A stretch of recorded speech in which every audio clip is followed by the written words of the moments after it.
Space fantasy fanboys and fangirls have just received their latest damage control propaganda update from actor Richard Branson, where he claims to have gone to space and filmed the spinning ball Earth for us.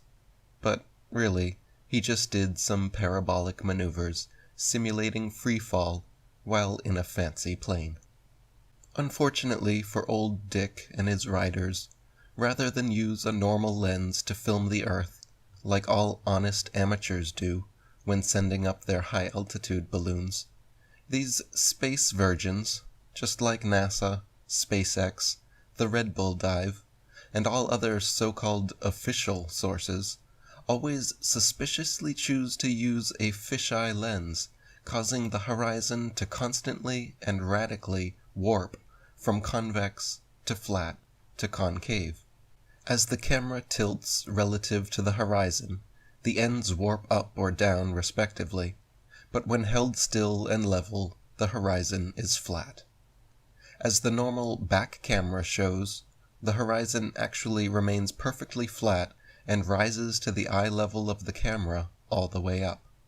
If the Earth was actually a globe, no matter how large, the surface of the globe would curve downwards in all directions away from the observer, causing them to necessarily tilt their heads down more and more the further they ascended to be able to see the horizon.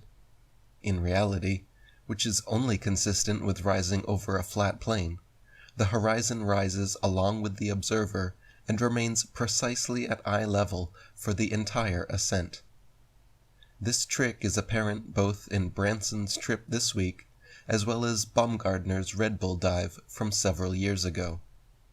The fisheye lens cameras show a constantly warping horizon which was already curving the picture at ground level, the very same amount of so-called Earth curve that it showed at 128,000 feet just before diving.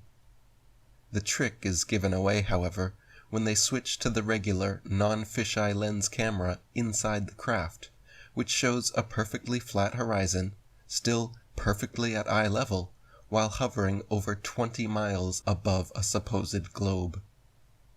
Do you see something wrong with this picture?